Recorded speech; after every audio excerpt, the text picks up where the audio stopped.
Hello, everyone, and thank you for joining me today. I'm Brenna, and I'm the Director of Education here at Test Innovators. Our webinar today is focused on everything that you need to know about the ISEE. The webinar is being recorded, and throughout, feel free to type any questions that you have in the comments, and if we have time at the end, I'll answer those and also review all of the questions if I don't get to all of them after the webinar and respond to everyone who wrote in. I know that we may have many different kinds of people here. You may be a parent, a student, family. You may work with a school that we work with. You may be an administrator at a school. You might be a tutor. If you have any questions that are specific to your situation, please don't hesitate also to contact us after the webinar. So let's begin by telling you a little bit about Test Innovators. We are the leading test prep platform for the ISEE and the SSAT, and we've helped over 60,000 students get into the most selective schools. And these are just a few of the schools that students who've used our platform have been admitted to. From the years that we've spent helping students with test prep, what we know is that standardized test taking is a skill that you can master, and it's very different from other types of tests. Like all skills, you have to learn and practice in order to improve. And when you've mastered this skill, you'll be able to demonstrate all of your knowledge most effectively on the test. Additionally, advances in technology have made it much easier to prepare for the test. Technology allows you to quickly identify your strengths and weaknesses, and then it provides the best tools to prepare efficiently and effectively. Those two tenets form the foundation of the tools and resources that we've developed to help students prepare for the ISEE, and they also inform the strategies that I'll be sharing with you in today's webinar. The strategies that we have developed have come from many places, working with admissions departments, feedback from our students and our network of tutors, and also from data collected in our system. Some of the most important data that we collect are official ISEE test scores and admissions results. We've compiled that data and made it available, and I'll include a link to this resource along with the recording. It's very important to know what scores make you a competitive applicant at your target schools. So this is an example of our school data. If you were interested in this school, you can see at a glance the schools in the yellow or green bands are considered competitive.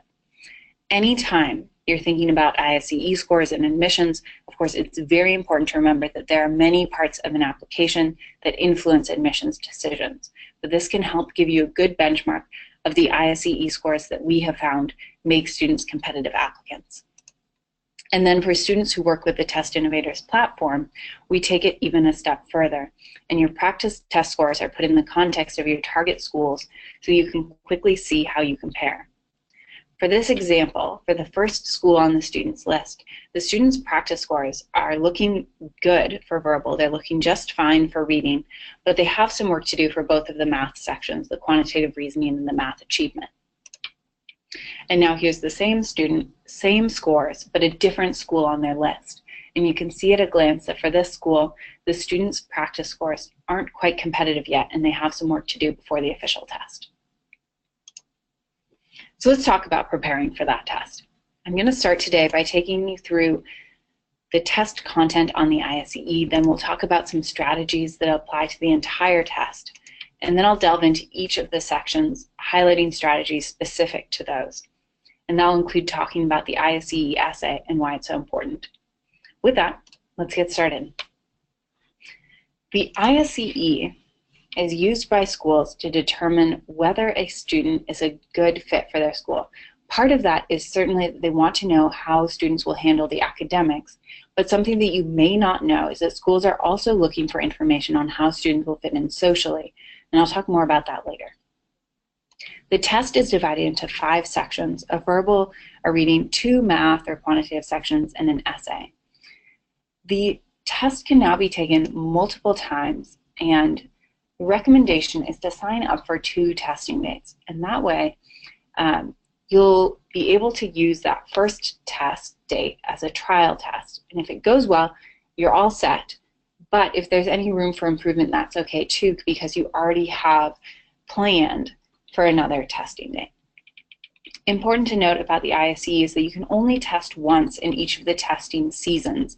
And the testing seasons are April to July, August to November, and December to March. Thus, right now we are in the fall testing season, August to November. So it's a good idea, if you're able to sign up for a testing date in this testing season, and that way, as necessary, you'd also be able to take the test in that winter testing season if you wanted to. Most applications are due in January, so you just want to make sure that you take the test before the deadline for the schools you're applying to. And then next and last is that the ISEE can be taken in 2 different formats. So if you take it on specific testing dates at a local school, you'll take a paper test. But if you sign up, you make an appointment at a Prometric testing center, then the test will be administered on a computer.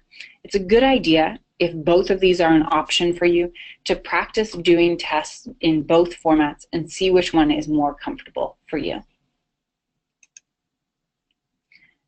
There are 3 different levels of the test. There's a lower level, application to grades 5 and 6. The middle level is for application to grades 7 and 8, and the upper level is for application to grades 9 through 12. Anytime you're looking at a test like this, where students at multiple ages or grade levels are taking the same test, that means that a student can encounter material content that may look very challenging, especially if they're on the younger end of any of those age ranges. So something that's really important to remember when you may be seeing that challenging content is that scoring is normative according to grade, which means that you're only compared to students your age. So if you are a current 8th grader applying to 9th grade, you'll only be compared in how you do with other students your same age. So they will probably have learned closer to what you have learned as opposed to that 11th grader who's had an extra few years of school on you. For the lower level test, you have 127 questions and a writing prompt to answer in 2 hours and 20 minutes. For the middle and upper levels of the test, you have a little bit longer test with 160 questions and a writing prompt and 2 hours and 40 minutes to do all of that. And for all of these, you have a couple breaks during the test, so you don't have to sit for quite that long, but it is a bit of a long test, and stamina can be important to make sure that you practice sitting down and taking a test for that long, simply so that you know how it feels to sit that long and have to stay focused on the questions. The test begins with the verbal reasoning section, then you have the quantitative reasoning section. After that, there's your first 5-minute break. Then you have the next multiple choice sections, reading comprehension, math achievement, 5-minute break, and then you end with the essay or writing sample. So now that you know what the test looks like, let's talk about preparation strategy. There are many factors that will go into determining your individual prep plan, and those will include how well you know the material initially, how much time you have to prepare before you're taking the official test, how well you manage your time right now, whether you will be able to take the official test more than once. Those are all factors that you'll consider as you come up with your preparation plan. And for right now, I'll be focusing today on strategies that make sense for students who have some time to prepare, since most students have a good amount of time before they'll be taking the official test at this point.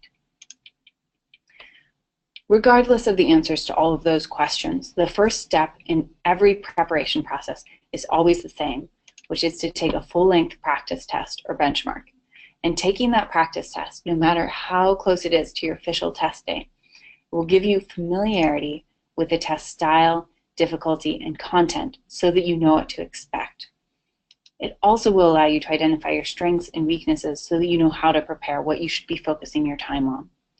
Some of the things that you'll look for in the results of that practice test will be if there were concepts that you didn't know, if you managed your time effectively, if you eliminated answer choices effectively, all of this. So now that you know you're going to start with a full-length practice test, where will you find that? You can find them in many different places. So of course you can find them on Test Innovators website. You can also find them at testing centers and tutoring centers and at various different websites. Some things that you should look for when you're choosing your practice tests. First, you want to ensure that the test is an accurate reflection of current test material so that you really are preparing yourself for what you should expect on the test. You also want to have access to quick scoring, and it's great if there's an online testing option so that you have timing data. For example, on our platform, we show students exactly how they allocated time on every section of the test. Effective time management is critical to success on the ISEE, and this graph gives students the information they need to be able to assess their time management. The graph is showing you that the y-axis is the questions of the section, and then the x-axis is the duration of the section. So this student, for instance, went through every question of the section, and then they returned and checked their work for most of the questions. Insights like these are critical to help students become effective test takers and to foster a reflective process for learning. As you prepare for the ISEE, there are two important strategies that apply across the entire test, and the first of those is the guessing strategy. And this is very straightforward. On the ISEE, there's no wrong answer penalty, which means that you should never leave any question blank. Even with questions that you don't have time to read or you have no idea how to answer, you have a 1 in 4 chance of getting it right, and there's no penalty for answering incorrectly. So it's pretty clear that you should always answer every question. The second overall strategy is a time management strategy. Using your time effectively on the ISEE is critical. Every correct answer gives you the same number of points, so your goal is simply to answer as many questions correctly as possible, which means that you don't want to waste valuable time on a hard question when instead you could be answering 3 easy questions correctly in the same amount of time. So your first step will always be to group questions by difficulty, easy, medium, and hard. What does that mean? So what that means is every time you read a question, you should ask yourself, do I know how to do this? And if the answer is, yes, absolutely, 100% I know how to do this question, you should do that question. That is an easy question for you. However, if the answer is probably if I had enough time, or it seems familiar but I'd have to think about it a little more, that's a question that you should mark for later. You'll come back to it. And any questions where you say, I just have no idea, I'm really not sure about this question, you should just skip that question. That's a hard question for you.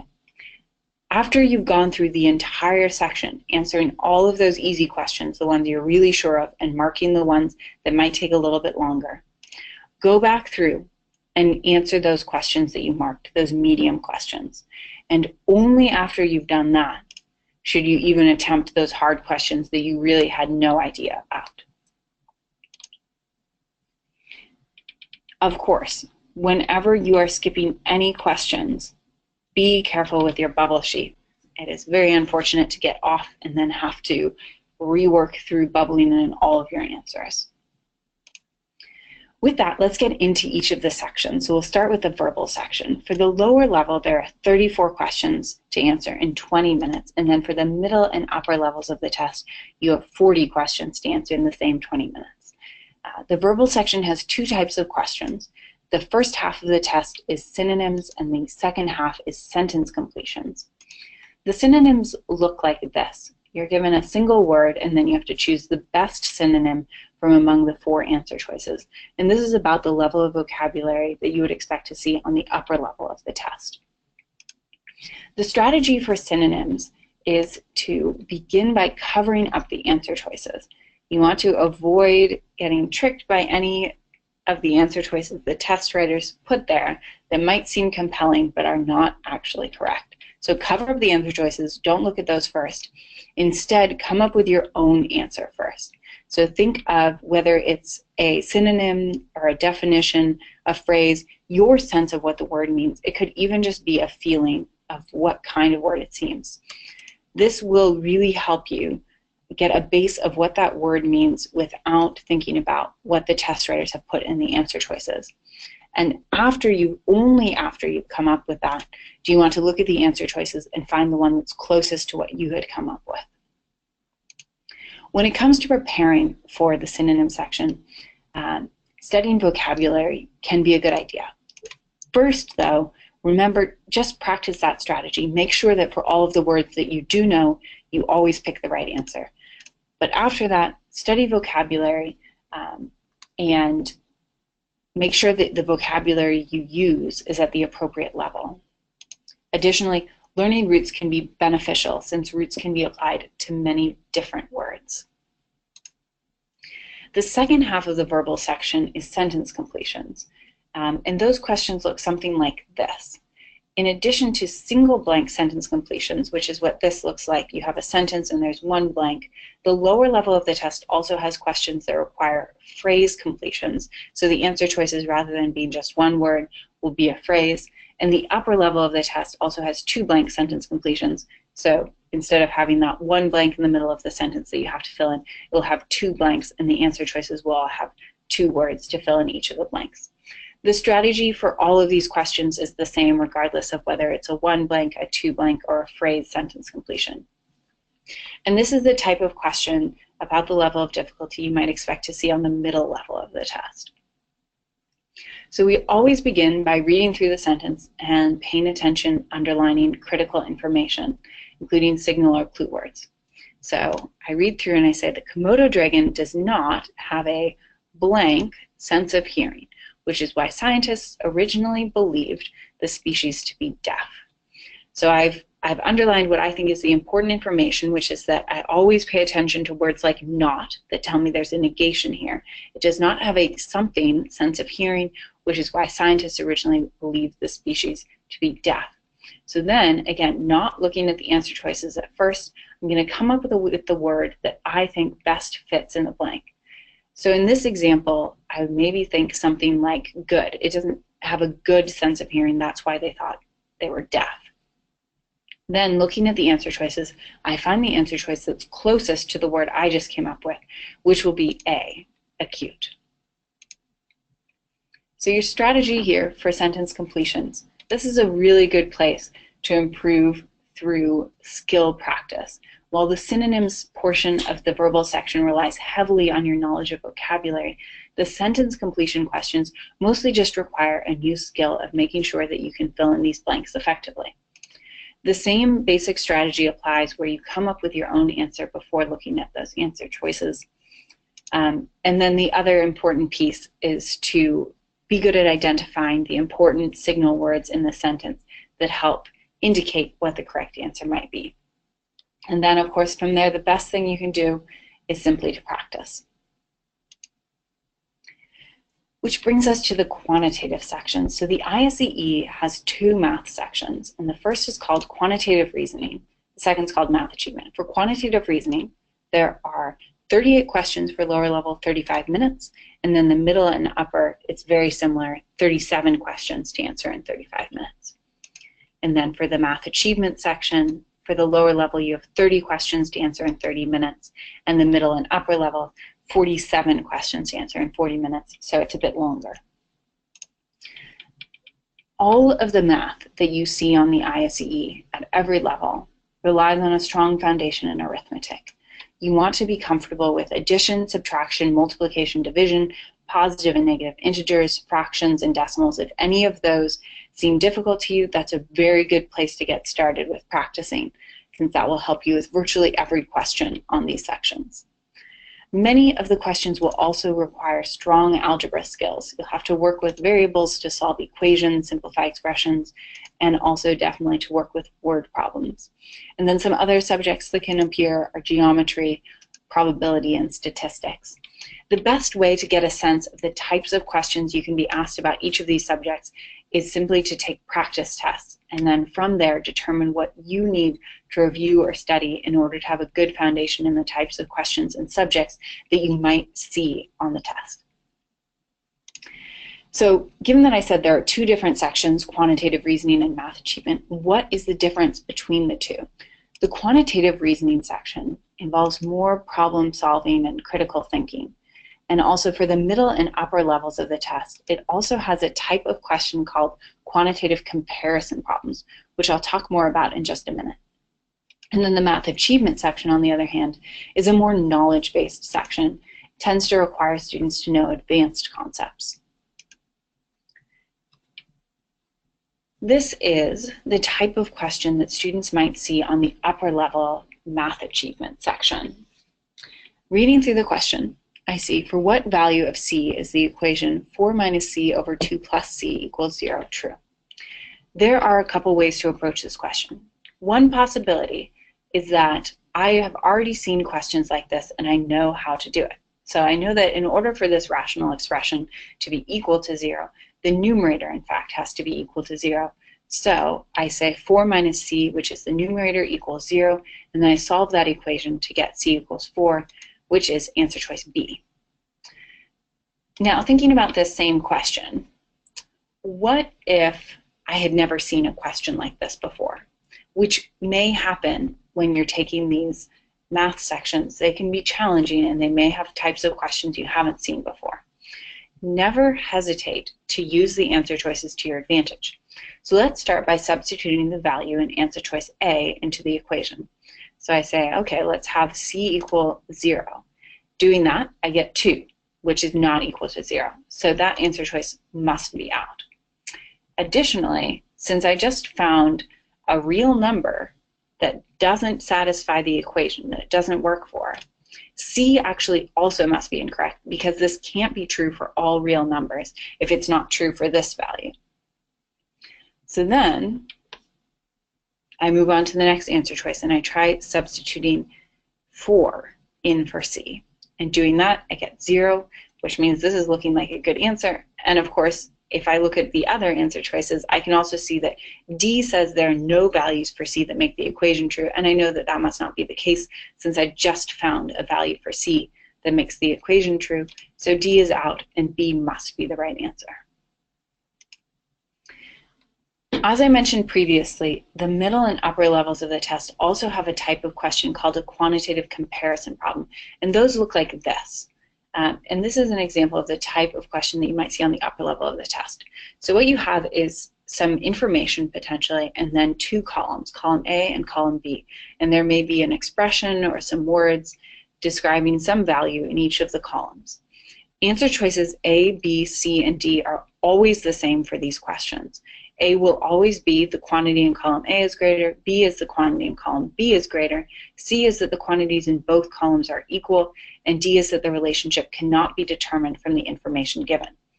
Familiarity with this type of question is important to success on the quantitative reasoning sections. Students who haven't practiced this type of question at all before the test can be thrown off by the answer choices, and especially answer choice D, which brings into question whether or not this question can even be answered.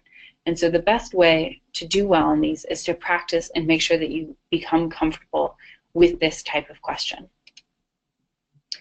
For quantitative comparison questions, the first step is always to determine whether or not the answer can be found. Do you have sufficient information to answer this question? If you have all of the numbers needed, but you are simply unsure of the correct calculation, that means that D cannot be the correct answer. However, if the answer depends on what value a variable has or a relationship between values that is not given by the question, then D will be the correct answer. After you've either chosen D or you've ruled it out, the next thing you want to do is avoid unnecessary calculations. Since for quantitative comparison questions, all you have to do is determine whether the 2 values are the same or which one is greater, the comparison is the only thing of importance. And you often don't need to do the full calculations of evaluating the exact value for each column.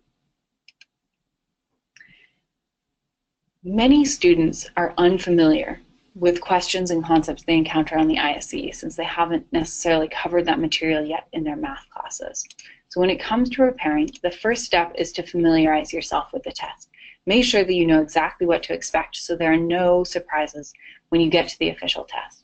In particular, you want to make sure you're familiar with new types of questions like the quantitative comparisons. The next thing to do is to review any content that you have seen before but may not remember well. There are often topics on the test that may be concepts you haven't covered in school for a while, and reviewing any of those areas is a really good place to start. Learn how to be strategic with your time on the section. So recognize the questions you have no familiarity with and skip through those to make sure you have time to spend on all the questions you do know how to approach.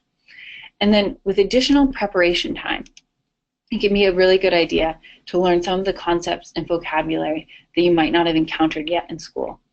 And as always, anytime you learn something new, make sure that you practice those skills, those types of questions until they're comfortable, so that you're always able to answer all of the questions you see about those when you get to the official test. The first step in doing well on any math question is to read the question carefully. You want to avoid making careless errors that can come with not reading as carefully and working as carefully as you should. So reading carefully has a few components to it. As you read, make sure that you're underlining important words and numbers so you're keeping track of the information that you'll need to solve and you don't forget anything. Make sure that you're paying attention to units, which can come into play on these questions and can sometimes trip you up and send you off to the wrong answer. And remember that you can draw pictures and diagrams to keep track of information, especially anytime it's a visual type of information. At the end of every question, check that you found the correct thing. Reread that question, see what it was asking you for, and make sure that's what you evaluated. Too frequently, students will accidentally calculate the wrong thing and not notice. This is worth your time, just to make sure that you don't calculate the wrong thing. And then in terms of working carefully, as I'm sure every student has heard many times, write your work down, show your work. This is the best way to avoid careless errors in your calculations, and also to be able to come back and see what you had done when you're checking your work later. Some strategies that you can use for these math questions begin with estimation. Before you even start doing a problem, doing the actual calculations, think about what the right answer should be. Should it be positive or negative? Is it bigger or smaller than any of the numbers given in the question? And use those estimations to help eliminate answer choices. And sometimes it's even sufficient to find the correct answer. Remember that you can always work backwards from answer choices. Occasionally it's difficult to go straight from the question itself to figuring out what the right answer is, in which case you can use the answer choices to get some clues or to work backwards to find the answer to the problem. And there are also times where you can pick a value to substitute and plug that in order to figure out what the answer to the question is. Which brings us to the reading section. For the lower level of the test, there are 25 questions to answer in 25 minutes, and you have 5 reading passages. And for the middle and upper levels of the test, there are 36 questions to answer in 35 minutes, and there are 6 reading passages. When it comes to the reading section, time management can be one of the greatest challenges, because you have to both read what can be fairly long passages and also answer all of the questions. If you have any trouble reading quickly enough to answer all of the questions, practice skimming the passages to find the most important information. As you're finding the right balance for you, also remember that it's better to get through most of the test taking your time and answering every question carefully and correctly than it is to end up rushing through the entire section and thus missing most of the questions. Practice and find the right balance that works best for you. As you are practicing reading comprehension, every time you finish reading a passage, ask yourself, so what? Put in your own words, whether it's on paper or it's just in your head, what you think the main point of the passage was.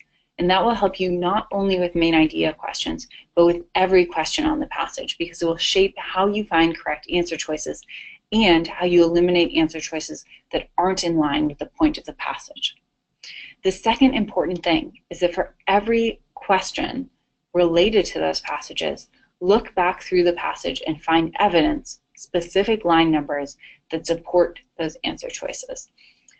When it comes to reading comprehension, there has to be a correct answer, and thus the correct answer must be in the passage. If you ever cannot find evidence for an answer choice, it's probably not the right answer.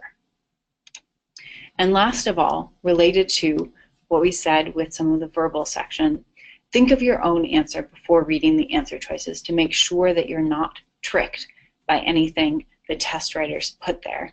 Related to this, always make sure you do read all of the answer choices. Occasionally you'll find an answer choice that seems like it might be the right answer, and it may be early in the answer choices, but there may be a better answer choice later on, so make sure you never miss that better answer choice just because you found an answer that seemed to work and then you moved on to the next question. When you're looking at those answer choices, some things to look out for.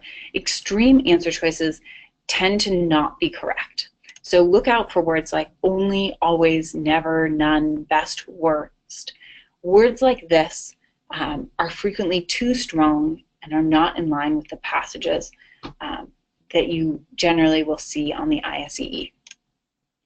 General answer choices, especially for main idea questions, tone questions, things that are about the passage as a whole, tend to be good. So you'll want to avoid answer choices that are too specific. They're just talking about one smaller piece of the passage. The important thing here is that the specificity of the question matches the specificity of the answer choice that you pick. And the last section of the ISEE is the writing sample. The writing sample, you have one prompt and 30 minutes to respond to that prompt. The ISEE essay always gets a lot of questions since it's the only ungraded section of the test. A copy of the essay is sent to schools along with your test scores, and admissions departments use it as an indicator not only of students' writing ability, but also of how they'll fit into the school community academically and personally. While application essays can be edited extensively, both writing and content, by parents, tutors, siblings, friends, the ISEE essay is a pure sample of a student's writing, which makes it an extremely important component of the ISEE because it demonstrates a great deal about a student in terms of what they choose to write about and how well they express those thoughts. This makes it important to admissions departments and thus important for you as a test taker to think about as you're approaching this writing sample. Some big things to keep in mind as you're writing that essay. Always start by outlining. That's really important to help you clarify and structure your thoughts before you begin writing. As you do that, you'll decide on your main point. Make sure that it answers the given essay prompt. And then as you're writing, you'll want to make sure that you always stay focused and on topic. You're always paying, everything relates to that main point. You'll have 2 or 3 points that support your main idea and give good descriptive details and examples for each of those in your body paragraphs. So you'll have an introduction, then which will introduce your main point, each of those 2 or 3 supporting ideas. The 2 or 3 supporting ideas are the topics of each of your body paragraphs, and then you'll always end with a conclusion. Throughout all of this, it's very important to express yourself. Schools are trying to learn more about you and what you care about, so you want to let them get to know you. Through all of that, you certainly want to present yourself in the best possible light and avoid anything that could possibly be construed negatively by the reader. And then, just as at the beginning of your essay, you took a few minutes to outline, at the end of your essay, take a few minutes to edit your writing. Check your mechanics and make sure that you used correct spelling, capitalization, punctuation, and grammar so that your writing is as polished as it possibly can be. With that, that is the entire test. Now that I've finished going into detail about every section, let's put it back in the context of your preparation plan. So you are going to start by taking a full-length practice test, which will allow you to identify your strengths and weaknesses. And then you'll review your scores in the context of your target schools to think about what your goals are. Based on the results of that practice test, you'll focus your time on the content and strategies that will be most impactful for you, and then practice. Through the whole process, we are here to help. You can visit our site, which is ISEEpracticetest.com. And here's our contact information. don't hesitate to reach out if you have any questions. We would be more than happy to help. With that, let me see if I have any questions coming in here from you. And I will give it just a minute.